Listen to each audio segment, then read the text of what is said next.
Good morning, Scott here, known as Cantaloupe to some online, and I'm bringing another video to you on a subject that's interesting to me. It might be of interest to you or someone you know. And I want to talk about the tragedy and diminishing returns of some beautiful women. The tragedy and diminishing returns of some beautiful women. What do I mean by that? I mean, there's a point beyond which there is a diminishing of returns. If you've heard the term before, you might be familiar. It means that you start getting less bang for your buck into the negative sometimes.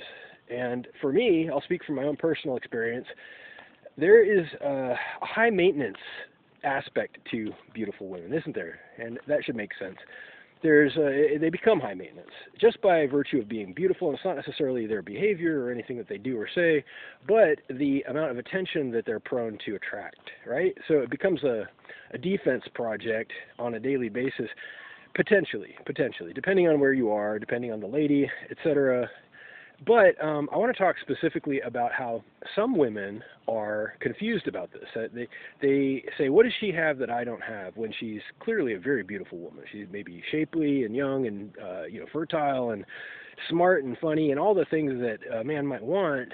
However, there's that point of diminishing returns that I think sometimes escapes women. So consider that a person might buy a car. This is an analogy. I don't want to objectify women, but it's a good analogy regardless. There's two kinds of people, basically, who go shopping for sports cars.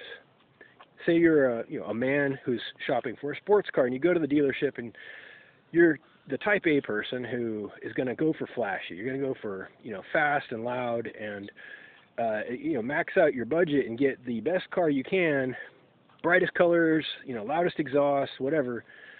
And then there's the type B person who might go for low profile for some good reasons, actually, if you think about it. Low profile accounts for a lot. It's, less prone to being stolen, first of all. It's also, maybe you're not in it for the attention. Maybe you're not in it for superficial reasons. And here's the connection. You're not in it for superficial reasons. And unfortunately, a lot of people are. They're in it for superficial reasons. They're in it for the instant gratification, for the short-term profit, as I call it.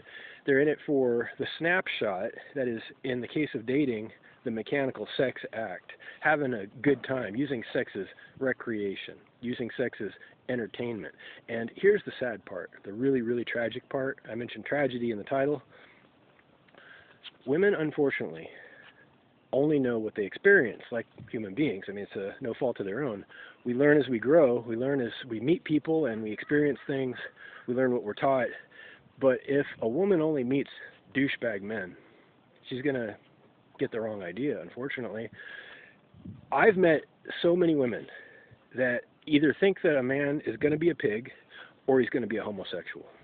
If he's not categorically interested in beautiful women for the sake of objectifying them and using them for sex, he must be a homosexual.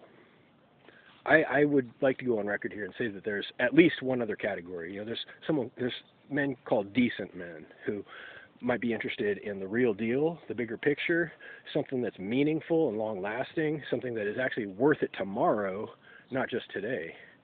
Men who aren't stupid, in other words. Men who aren't drunk and horny. Because, and I'm so sorry to say it, apparently a lot of women have only met drunk, stupid, horny men by the attitudes I'm picking up on, with due respect to everybody. But I'm not speaking anything that's not true here. It's sad, and it pisses me off. It does. It pisses me off that I get prejudged by women because they've met so many pirates and vampires, and they fail to understand. They're just absolutely bewildered by any man who isn't just trying to grab their ass, who isn't just literally chasing them across the street. Ma'am, if our paths cross naturally without being awkward, and if it's not a race, and we enjoy each other's time organically as it merges together organically, that is a blessing, and that is something that I'm interested in for sure. But no, I'm not going to holler across the street. No, I'm not going to, eyeball you with the assumption that you're my property, nor am I ever going to consider you my property until that becomes invited. I can understand wanting to be possessed as a woman. I think that women, some of them, like the being possessed, the aspect of being, dominated a little bit within reason, within control, within safety. I can understand that. I can understand the attraction to being assertive on the part of the man, to being, dominant and knowing what to do, mostly. But unfortunately, women sometimes get confused, I think, because they're programmed. They're programmed by assholes to be slow to bond or resistant to bond to people, and to regard sex as being properly casual in the best of cases. These men who are, spearheading this attitude, if you want to put it that way, they say that if you want to have kids, well, that's just the part where you cancel the contraception. That's all there is to it. You have fun. Sex is for having fun. That's what it's for. It's for entertainment. You can literally have sex with whoever, as long as you're safe, right? Because that's the main thing. I beg to differ. I will always beg to differ. There is something called substance to a relationship, where people share experiences that becomes the glue that holds them together, where there's a foundation of trust and love and respect that transcends anything based on sex. It cannot be based on sex if it's going to last. If you are wondering why you are caught in a pattern of serial monogamy, for example, it could be partly the contraception. This is a known fact. Think about it. If you have no incentive to emotionally bond to somebody because there's no risk, what happens? Well, you don't bond. Especially if, the woman's heart does not negotiate by design. A man's heart also does not negotiate by design.